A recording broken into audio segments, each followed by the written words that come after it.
Meerut murder case में बड़ा खुलासा हुआ है। साल 2021 में ही पत्नी की बेवफाई की कहानी जान चुका था सौरभ। 2021 में मुस्कान से तलाक फाइल भी किया था। बचपन से हीरोइन बनना चाहती थी मुस्कान। कत्ल के बाद सिर और हथेली बैग में डालकर सड़क पर घूम रहे थे साहिल और मुस्कान। पुलिस ने चाकू, ड्रम और दवाई वाले से पूछताछ की। दर्जनों सीसीटीवी कैमरे भी खंगाल चुकी है पुलिस। जांच के लिए पुलिस की एक टीम हिमाचल रवाना हो गई। सौरभ की कमाई और उसके इस्तेमाल पर भी जांच कर रही है मेरठ पुलिस। सौरभ की कमाई और इस्तेमाल की भी जांच होगी। पत्नी की बेवफाई जान चुका था सौरभ। मर्डर केस में बड़ा खुलासा यहां पर हुआ है। 2021 में फाइल की थी तलाक की अर्जी।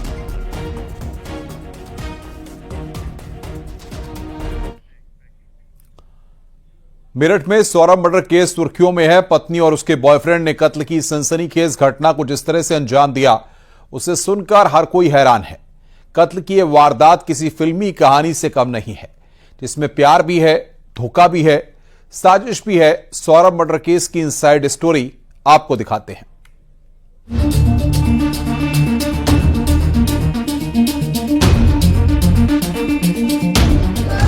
मेरठ के सनसनीखेज मर्डर केस में कई ऐसे पहलू हैं जो बेहद खतरनाक हैं। लंदन से लौटे सौरभ की हत्या के लिए मुस्कान ने ऐसी साजिश रची जिसे सुनकर बड़े बड़े अपराधी भी माथा पकड़ लेंगे। सौरभ को नींद की गोलियां दी गई और जैसे ही वो सोया, मुस्कान ने साहिल को कॉल की और कहा जल्दी आ जाओ, सौरभ सो गया है। बस फिर क्या था, सौरभ के पास बैठकर दोनों ने नशे किए और फिर बाथरूम में ले जाकर दोनों हाथ और सिर काट दिया। शरीर के पहले 4 टुकड़े किए और कुछ दूर तक घूमते रहे। जब ठिकाने नहीं लगा पाए तो साहिल के घर जाकर शरीर के टुकड़े रख दिए और सो गए। 4 मार्च को ड्रम खरीदा और शरीर के टुकड़े सौरभ के घर लेकर आ गए। सीमेंट लाए और ड्रम में ही टुकड़ों को जमा दिया। खाने में कुछ नशे के पदार्थ मिलाकर इन्होंने उसे बेहोश किया था सौरभ को। उसके बाद साहिल इनके घर पे आया था रात में, और रात में आने के बाद चाकुओं से वार कर उसके सीने पर उसकी हत्या कर दी गई थी। और उसके बाद ये बाथरूम में ले जाके उसका जो गर्दन है, सिर, उसको इन्होंने चाकू से काटा है और जो हथेलियां हैं उसको काट कर एक ड्रम में भरकर उसमें सीमेंट भर दिया था और उसको कमरे में छोड़कर ये दोनों ही लोग शिमला, मनाली और कसौल चले गए थे। हत्या से पहले मीट काटने वाला चाकू खरीदा गया और वारदात के बाद जब सौरभ के शरीर के टुकड़े सीमेंट के ड्रम में जमा दिए गए तो दोनों शिमला ले गए। वहां शादी कर ली, हनीमून मनाया, लेकिन 13 दिन बाद कत्ल की इस कहानी से पर्दा उठ गया। बाजार से मुस्कान ने खरीदा मीट काटने वाला चाकू, घंटा घर से लाश छिपाने के लिए ड्रम खरीदा, सीमेंट और रेत का घोल भी बनाया, बेड के अंदर से 2 बड़े बैग में भरे लाश के टुकड़े। हत्या से पहले खाने में दी नींद की गोली। घटना का राज किसी और ने नहीं बल्कि मुस्कान की मां ने ही खोल दिया और 6 घंटे की कड़ी पूछताछ के बाद सच सामने आ गया। उस दिन 12 बजे से भी ज्यादा रो रही थी तो हमने कहा घर पे आ जा, तू बता क्या बात हुई है। ये आई अकेले। मैंने कहा सौरभ कहाँ है? सौरभ आई नहीं बिल्कुल पीहू से मिलने। तो कह रही घबराई पहले तो। मैंने कहा बता क्या हुआ? मम्मी सौरभ नीरा, रोते रोते बोली। मैंने कहा कैसे नीरा, क्या हो गया, क्या बता? तो कहने लगी कि मम्मी उनका मर्डर हो गया। मैंने कहा मर्डर हो गया, किसने करा? तो उसने यही बताया कि उसके घर वालों ने मार दिया क्योंकि वो मुझे छोड़ नहीं रहे। सौरभ अच्छे घर से था और मुस्कान से लव मैरिज के बाद उसने अपना घर छोड़ दिया था। नौकरी के सिलसिले में सौरभ लंदन गया तो पुराने क्लासमेट साहिल और मुस्कान साथ आ गए और करीबी इतनी बढ़ गई कि सौरभ को ही रास्ते से हटा दिया। निखिल अग्रवाल, न्यूज़ 18, मेरठ।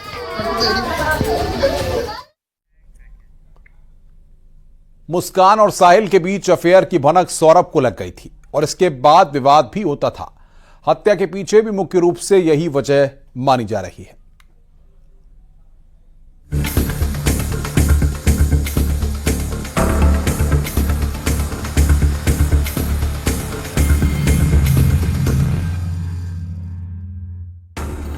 कातिल मुस्कान इतनी शातिर थी कि उसने लगातार सौरभ का मोबाइल चालू रखा।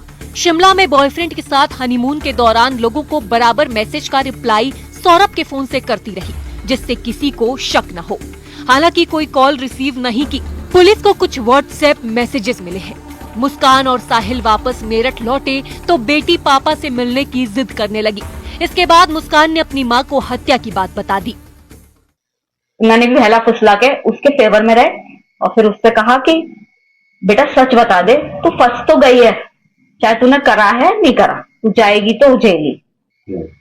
तो उसकी वही जब हम उसे लेके जाने लगे थाने, तो फिर उसके दिमाग में हमने फिर कहा, मैंने कहा बुलबुशु भी अभी बता दे कुछ बात है। तब इन्होंने कहा कि मैं तेरा साथ दूंगा हमेशा, जो भी तूने करा है गलत बता। तब उसे लगा कि पापा मेरे फेवर में हैं। तब उन्हें सच्चाई बोली कि पापा मैंने और मेरे साथ एक लड़का था साहिल, उसने करे। क्या कहना है? क्या कह सकते हैं हम? यही कहेंगे कि उस लड़के के लिए जस्टिस मिलना चाहिए। हमारा भी बेटा है, उन दूसरे के घर का बच्चा गया है। मैं ये दिखावे के लिए नहीं बोल रही, ये मेरे भगवान को पता है, ये मेरे बच्चों को पता है कि मैं ये केवल इसलिए कह रही हूँ कि सौरभ जानते हैं कि हमने उनकी रेस्पेक्ट करी और वो हमारी करते थे। साहिल और मुस्कान के अफेयर के बारे में सौरभ को भी भनक लग गई थी। सौरभ से विवाद भी हुआ था और मर्चेंट नेवी की उसकी नौकरी भी छूट गई थी। मुस्कान और सौरभ के बीच पैसा और लव अफेयर की टेंशन हुई और घटना इतनी बढ़ गई कि वारदात के रूप में सामने आई। 24 फरवरी को सौरभ लंदन से वापस लौटा। 25 फरवरी को मुस्कान का बर्थडे मनाया। 28 फरवरी को मनाया बेटी का जन्मदिन। 3 मार्च की रात मुस्कान ने डिनर में दी नींद की दवा। 3 मार्च की देर रात साहिल को बुलाकर हत्या कर दी। 4 मार्च को बेटी के अपनी मां के घर छोड़ा, शिमला गई। 17 मार्च को शिमला से वापस मेरठ लौटी। 18 मार्च को पुलिस पहुंची, लाश ड्रम से बरामद की। 18 मार्च को पुलिस ने दोनों को अरेस्ट कर लिया। मुस्कान की मां भी साहिल को अच्छा इंसान नहीं मानती थी। मेरे को मेरे दोस्त ने, जो 2 साल से नशा दे रहा है मेरे को ला कर, वो यूं कह रहा है कि यार जो आगे नशे करने हैं तो इसे रास्ते से हटाना होगा। तो लड़की ने उसे खाने में कुछ नशीली दवाई दी। जब वो मतलब बेहोश हो गया तो अपने दोस्त को बुलाया। दोस्त ने के संग मिलके पहले सीने में चाकू मारे उसके, फिर घसीट के उसे बाथरूम में ले गए और वहां जाके उसके टुकड़े कर दिए। हमें बिल्कुल आइडिया नहीं था कि उसी के नंबर से कोई और उसका फोन चला रहा है। हम बिल्कुल नहीं समझ पाए। अगर हमें ऐसा कुछ पता होता तो हम तभी भागे चले जाते। मेरा तो भाई मुझे वापस चाहिए।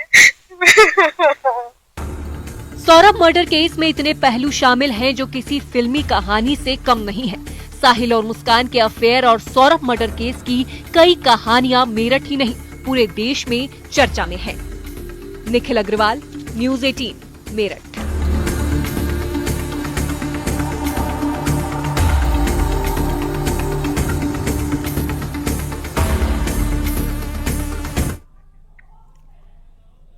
मेरठ की इस खौफनाक कहानी में कई ऐसे पहलू हैं जो किसी रहस्य से कम नहीं है।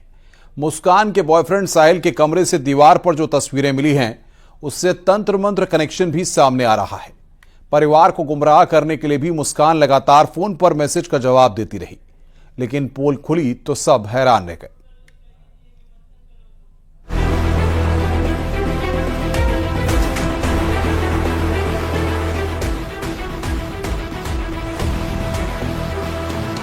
साहिल और मुस्कान की कहानी में एक ऐसा रहस्य भी है जो किसी तंत्र मंत्र और रहस्य की दुनिया की ओर भी इशारा करता है। साहिल के कमरे में देवी देवताओं की तस्वीरें बताती हैं कि उसके मन में क्या चल रहा था। कमरे में नशे का सामान और दीवार पर बनी तस्वीरें गवाही दे रही हैं कि कैसे एक सरफिरे ने हंसते खेलते परिवार को तबाह कर दिया। मुस्कान की मां ने उसके लिए सजाए मौत की मांग की है, क्योंकि उसने कहा कि ऐसी कातिल बेटी डायन समान है। वहीं दूसरी तरफ उसके जो प्रेमी है उसका जुड़ाव तंत्र मंत्र से है। उसके कमरे से जो चीजें बरामद हुई हैं उसे देखकर लोगों के होश फाख्ता हो गए। उसके कमरे से नमक, बिल्ली और एक ऐसा चित्र बरामद हुआ है जिसे शैतान का बताया जा रहा है।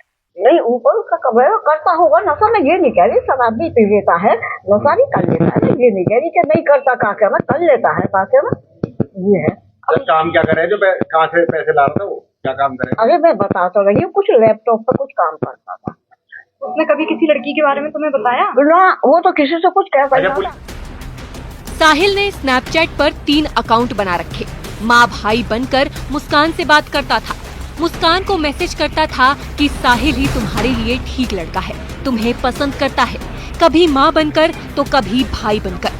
धीरे धीरे मुस्कान के मन में ये बात घर कर गई और वो साहिल के करीब आ गई।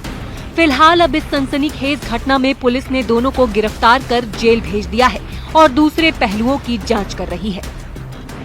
ये जो बता रही है कि 22 तारीख को ये चाकू खरीदा था, 800 रुपए में चाकू खरीदा शारदा रोड से एक दुकान से। ये चिकन काटने को लेके इन्होंने बताया था कि चिकन काटना है और 2 चाकू इन्होंने खरीदी। जैसे मैंने बताया कि ये प्लानिंग थी इनकी, ताकि किसी को शक ना जाए, क्योंकि ये अक्सर बाहर आ करते थे, उनके परिजन भी इनसे संपर्क में कम रहते थे।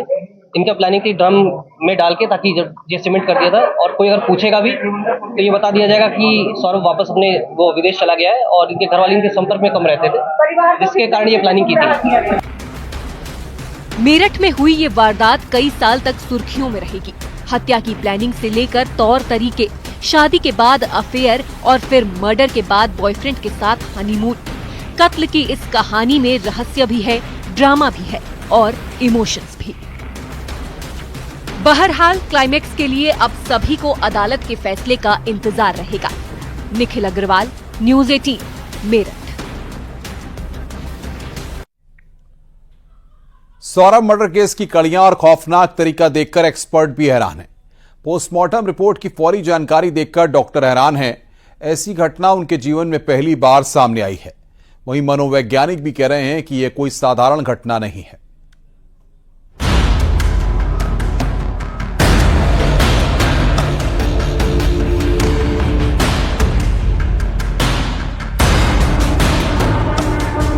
सौरभ हत्याकांड में चौंकाने वाला खुलासा हुआ है। पोस्टमार्टम रिपोर्ट में चौंकाने वाले कई राज खुले हैं। मेरठ के सीएमओ डॉक्टर अशोक कटारिया का न्यूज़ 18 पर एक्सक्लूसिव बयान आया। उन्होंने कहा कि पोस्टमार्टम रिपोर्ट में फौरी तौर पर ये मालूम होता है कि सौरभ की हत्या 2 हफ्ते से ज्यादा समय पहले की गई थी। सीमेंट डालकर स्किन गलाने की कोशिश भी की गई थी। शरीर के कई टुकड़े कर दिए गए थे, दांत हिल रहे थे, स्किन भी ढीली पड़ गई थी। सीएमओ के मुताबिक उन्होंने ऐसा केस आज तक नहीं देखा।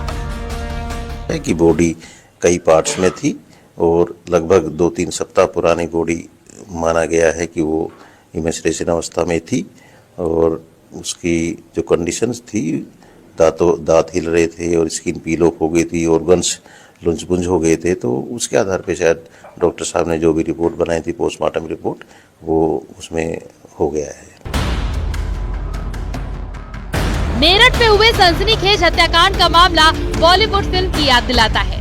अपनी मरी हुई मां से भी बात करने की बात कई हिंदी फिल्मों में दिखाई गई। मेरठ में हुए इस हत्याकांड का सच बिल्कुल फिल्मी कहानी जैसा है। कातिल मुस्कान और उसके बॉयफ्रेंड पर ऐसा दिमागी जुनून सवार था कि सौरभ को पहले नशीली दवा दी गई, फिर सिर को धड़ से अलग कर दिया गया और फिर ड्रम में लाश और उसके टुकड़ों को रखकर सीमेंट और रेत का घोल बनाकर डाल दिया गया। साहिल के कमरे की दीवार पर बनी तस्वीरें इस मनोदशा को बयां कर रही हैं। घटना को लेकर मनोवैज्ञानिक भी हैरत में हैं और प्लेसिबो सिंड्रोम का केस बता रहे हैं। यही बात सोचते रहो, यही बात समझते रहो, तो आपको वही चीज सच लगने लग जाएगी और आप उसी चीज को मानने लग जाएंगे। तो बिल्कुल पॉसिबिलिटी है, प्लेसिबो इफेक्ट हम कहते हैं कि कुछ अगर कोई इंसान को आप पूरे विश्वास से, पूरे भरोसे से, एक आप कभी यूं बोलो पैरासीटामोल आप ये खा लो और सारी प्रॉब्लम सॉल्व हो जाएंगी, वो भी हो सकता है। विश्वास का ही तो सारा खेल है। तो अगर वो तांत्रिक पे वही विश्वास है तो क्या पता उसकी बात ही। पर ये भी फिर बात है कि अगर कोई एक ऐसा डिसऑर्डर कंटिन्यूअसली चलता ही रहता तो वो नॉर्मल लाइफ में कैसे वापस चले गए, वो दूसरे इंसान के साथ कैसे घूम रहे हैं। अगर ये वाली चीज एक्चुअली एक डिसऑर्डर और पूरे टाइम रहता तो फिर वो आगे भी तो काम नहीं कर पाते। इस केस में कहानी कातिलाना है। ऊपरी आवाजें आने जैसा डिसऑर्डर हो जाता है। ऐसे में इस डिसऑर्डर को नकारा नहीं जा सकता। लेकिन सवाल ये भी है कि इतना सब होने के बाद शिमला और मनाली जाकर हनीमून और फिर लौटकर नॉर्मल लाइफ जीना सवाल भी खड़ा करता है कि कहीं पुलिस को गुमराह करने की साजिश तो नहीं। बहरहाल कातिल मुस्कान और उसका बॉयफ्रेंड कानून के शिकंजे में है। उमेश श्रीवास्तव, न्यूज 18 मेरठ।